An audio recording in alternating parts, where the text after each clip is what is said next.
Renungan Pagi, Christ Triumphant atau Kristus yang Menang oleh Ellen G. White, 16 Januari 2025. Mari kita berdoa. Bapa kami yang di sorga, Allah pencipta langit dan bumi, laut dan segala isinya, Allah yang maha besar, maha kuasa, sumber segalanya, yang kami sembah selalu melalui anak-Mu yang tunggal, Yesus Kristus. Terpujilah Yesus, anak Allah yang maha tinggi, yang adalah penebus, penolong, penghibur, pengantara kami. Pada pagi hari ini kami bersyukur boleh bangun dan berbakti, dan sebagaimana membaca dan mendengarkan nasihat firman-Mu, kiranya ini menjadi pertobatan bagi kami semua, agar tidak bergantung pada diri sendiri, tapi kepada Engkau, ya Bapa. Beserta kami sepanjang perbaktian ini, kehendak-Mu yang jadi. Ampun kami akan dosa dan salah, karena kami berdoa hanya dalam nama Anak Allah yang tunggal, Yesus Kristus, yang adalah Tuhan dan Juru Selamat kami. Amin. Renungan hari ini akan dibacakan oleh Saudari Oktavia Nainggolan. Kepada Saudari Ocha, kami persilahkan. Renungan pagi kita hari ini 16 Januari 2025 berjudul Setan Mendorong Bergantung pada Diri Sendiri. Ayat intinya terdapat di dalam Kejadian 3 ayat 5. Tetapi Allah mengetahui bahwa pada waktu kamu memakannya, matamu akan terbuka, dan kamu akan menjadi seperti Allah, tahu tentang yang baik dan yang jahat. Dengan mendengarkan si penggoda, orang tua pertama kita kehilangan rumah Eden mereka yang indah. Setan mendapati Hawa bersedia mendengarkan godaannya, dan ia membaca kecenderungan untuk tidak mempercayai firman Allah. Setan ingin membuat pelanggaran tampak sebagai berkat yang nyata bagi mereka, dan dengan melarang mereka memakan buah pohon itu, Allah menahan kebaikan yang besar bagi mereka. Jika kamu memakannya, matamu akan terbuka, katanya, dan kamu akan menjadi seperti Allah. Kamu akan menjadi seperti Allah sendiri dalam pengetahuan dan kuasa. Namun, betapa hebatnya kesempatan itu. Kamu akan menjadi seperti Allah, tahu tentang yang baik dan yang jahat.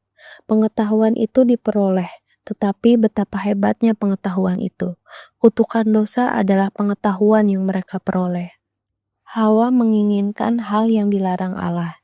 Ia menunjukkan ketidakpercayaan terhadap Allah dan kebaikannya, dan keinginan untuk mandiri serta melakukan apa yang menurutnya terbaik. Hawa mempersembahkan buah itu kepada Adam dan menjadi penggodaannya. Ia akan menjadi Allah. Ia akan menjadi hukum bagi dirinya sendiri. Ia tidak akan mau dibatasi. Namun, dosa yang tampaknya terkecil itu menjadikannya pelanggar hukum Allah. Tuhan Yesus datang ke dunia kita dan dicobai oleh musuh yang sama. Ia melewati tanah tempat Adam jatuh, tetapi ia tetap teguh. Ia melawan iblis, dan atas nama umat manusia, ia adalah sang penakluk. Alam semesta sorga menang. Setan datang kepada Kristus dengan godaan-godaannya yang menyesatkan untuk membujuknya agar mempertanyakan rencana dan hukum Allah, dan untuk membuatnya menempati posisi yang bebas. Tetapi si penggoda itu digagalkan. Kristus tidak akan terlibat dalam pertentangan dengan setan. Ia menghadapi musuh Allah dengan firman Allah, ada tertulis. Tidak tahukah kamu bahwa kamu bukan milik kamu sendiri, sebab kamu telah dibeli dan harganya telah lunas dibayar, dan betapa mahalnya harga itu, pengorbanan Kristus untuk menyelamatkan dunia yang sedang binasa. Semua orang yang bersatu dengan Kristus akan keluar dari dunia dan terpisah. Mereka tidak akan masuk ke dunia karena pilihan mereka sendiri.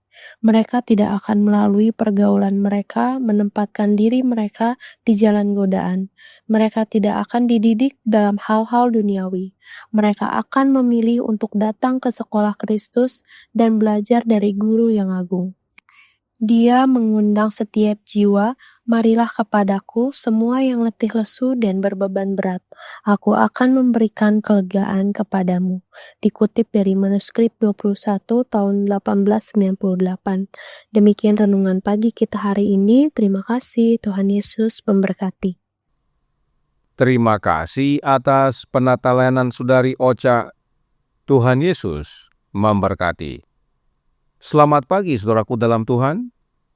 Setan berkata kepada Hawa dalam Kejadian 3 ayat 4 dan 5 yang berbunyi, "Tetapi ular itu berkata kepada perempuan itu, 'Sekali-kali kamu tidak akan mati.' Tetapi Allah mengetahui bahwa pada waktu kamu memakannya, matamu akan terbuka, dan kamu akan menjadi seperti Allah, tahu tentang yang baik dan yang jahat." Inilah godaan setan kepada manusia, agar manusia bergantung kepada dirinya sendiri. Sebab manusia akan menjadi seperti Allah, tahu tentang yang baik dan yang jahat. Nah, tentang ayat ini, Roh Nubuat menjelaskan dalam The Review and Herald tanggal 24 Februari tahun 1874 paragraf 13. Di sini, Bapa segala dusta membuat pernyataannya yang bertentangan langsung dengan firman Allah yang dinyatakan. Setan meyakinkan Hawa bahwa ia diciptakan kekal dan tidak ada kemungkinan ia akan mati. Ia mengatakan kepadanya bahwa Allah tahu bahwa jika ia dan suaminya memakan buah dari pohon pengetahuan, pengertian mereka akan tercerahkan, berkembang dan dimuliakan, sehingga mereka setara dengannya. Keinginan menjadi seperti Allah adalah keinginan setan, dan keinginan tersebut setan berikan kepada manusia melalui godaan nikmat serta dusta. Melalui dusta ini, setan mendorong Hawa untuk bergantung pada dirinya sendiri. Apakah cukup sampai di sini? Oh tidak. Perlu aplikasi supaya Hawa makin percaya diri dan bergantung pada dirinya sendiri. Nah, ingat, Hawa berkata kepada si ular dalam Kejadian 3 ayat 2 dan 3. Lalu sahut perempuan itu kepada ular itu, "Buah pohon-pohonan dalam taman ini boleh kami makan. Tetapi tentang buah pohon yang ada di tengah-tengah taman, Allah berfirman, 'Jangan kamu makan ataupun raba buah itu, nanti kamu mati.'" Apakah Allah ada menyatakan tentang meraba buah? Oh tidak. Namun oleh karena Hawa menggunakan istilah tersebut, maka setan gunakan omongan Hawa itu untuk membangun rasa percaya diri Hawa. Apakah yang setan buat? Kita baca dari Review and Herald tanggal 24 Februari tahun 1874 masih dalam paragraf 13. Dikatakan, pernyataan Hawa ini memberinya keuntungan, dan ia memetik buah itu dan menaruhnya di tangan Hawa dan menggunakan kata-katanya sendiri. Ia telah berkata, "Jika kamu merabanya, kamu akan mati." Lihat, tidak ada bahaya apapun yang datang kepadamu karena menyentuh buah itu, dan kamu juga tidak akan menerima bahaya apapun dengan memakannya. Hawa menyerah pada tipu daya iblis yang menyesatkan dalam bentuk seekor ular. Ia memakan buah itu dan tidak menyadari bahaya apapun yang langsung terjadi. Setan menggunakan omongan Hawa tentang meraba buah dengan memetik buah dan menaruhnya di tangan Hawa. Hawa yang sudah klepek-klepek tidak menolak dan menerimanya, bahwa akhirnya Hawa memakan buah tersebut. Inilah tahap-tahap yang setan buat agar Hawa andalkan dirinya sendiri. Tidak perlu menurut perintah Allah. Dan karena sudah andalkan dirinya sendiri, Roh Nubuat berkata dalam artikel yang sama dan masih dalam paragraf yang sama. Dia lalu memetik buah itu untuk dirinya sendiri dan untuk suaminya. Hawa tadinya menerima buah dari si ular, tetapi sekarang Hawa petik sendiri. Hawa sudah percaya diri dan andalkan dirinya, tahu tentang yang baik dan yang jahat. Jadi, adalah upaya setan agar manusia andalkan diri dan tolak firman Allah. Sebab demikianlah Lucifer waktu di sorga. Perhatikan akibat dari andalkan diri tersebut dalam manuskrip 21 tahun 1898 paragraf 8. Ketika tergoda, Adam berkata, "Aku tidak akan kehilangan Eden hanya dengan memakan apel yang indah itu."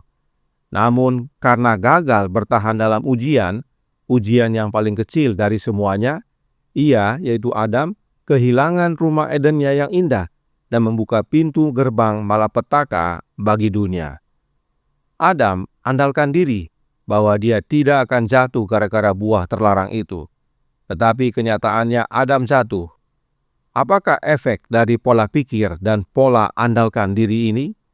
Masih dalam paragraf yang sama, Roh Nubuat lanjutkan. Jadi, pria dan wanita boleh saja berkata, "Saya sudah lama memelihara hari Minggu, dan seluruh dunia memelihara hari Minggu. Tuhan tidak akan menghukum saya hanya karena saya memelihara hari Minggu untuk hari Sabat." Oh, sungguh penalaran yang luar biasa. Lembaga hari Minggu mungkin sudah tua karena usia, tetapi hal itu tidak memberinya kekudusan apapun. Itu adalah lembaga kepausan yang didirikan di tempat lembaga yang telah ditetapkan dan dihormati oleh Allah dan diberkati serta dikuduskan. Mereka yang andalkan tradisi dan tidak mau terima kebenaran firman Tuhan, maka mereka sama seperti Adam dan Hawa yang andalkan diri, merasa tahu tentang yang baik dan yang jahat. Renungan hari ini berkata dalam Christ Triumphant halaman 22 paragraf 4. Hawa menginginkan hal yang dilarang Allah. Ia menunjukkan ketidakpercayaan terhadap Allah dan kebaikannya, dan keinginan untuk mandiri, serta melakukan apa yang menurutnya terbaik. Hawa mempersembahkan buah itu kepada Adam dan menjadi penggodanya. Ia akan menjadi Allah. Ia akan menjadi hukum bagi dirinya sendiri. Ia tidak akan mau dibatasi. Inilah yang terjadi bagi mereka yang andalkan dirinya sendiri. Itu sebabnya Yesus datang ke dunia ini untuk menyatakan teladan hidup tentang menurut firman Allah sepenuhnya dan bergantung kepada Allah sepenuhnya. Yesus hadapi godaan setan dengan perkataan "ada tertulis". Manuskrip 5 tahun 1866 paragraf 9 berkata, "Ada tertulis" adalah satu-satunya senjata yang Kristus gunakan ketika si penggoda datang dengan tipu dayanya. Dan The Review and Herald tanggal 4 Juli tahun 1912 paragraf 7 berkata, "Dari Bapa, Kristus terus-menerus menarik kuasa yang menyanggupkan dia menjaga kehidupannya bebas dari bercak atau noda dosa." Yesus terus-menerus menerima kuasa dari Bapanya yang adalah rohnya Bapa agar menang atas dosa. Serta Kerinduan Segala Zaman jilid kedua halaman 318 paragraf 1 menyatakan, demikian juga Kristus dalam kemanusiaannya bergantung pada kuasa ilahi. "Aku tidak dapat berbuat sesuatu menurut kehendakku sendiri," katanya. Inilah teladan Yesus bagi kita. Jadi, untuk dapat melawan dosa dan menang atas dosa, yang kita butuhkan adalah Yesus. Sebab Yesus telah menghidupkan kehidupan yang menang atas penggodaan dan dosa. Yesus telah hidupkan kebergantungannya kepada Bapa sepenuhnya dan mengandalkan akan firman Allah ada tertulis dalam menghadapi setiap godaan setan. Karenanya, hidupnya Yesuslah yang kita perlukan, dan untuk itu Yesus curahkan rohnya kepada kita. Diri mati dan Yesus yang hidup di dalam kita. Bukan kehendak kita lagi yang jadi, tapi kehendak Yesus yang jadi.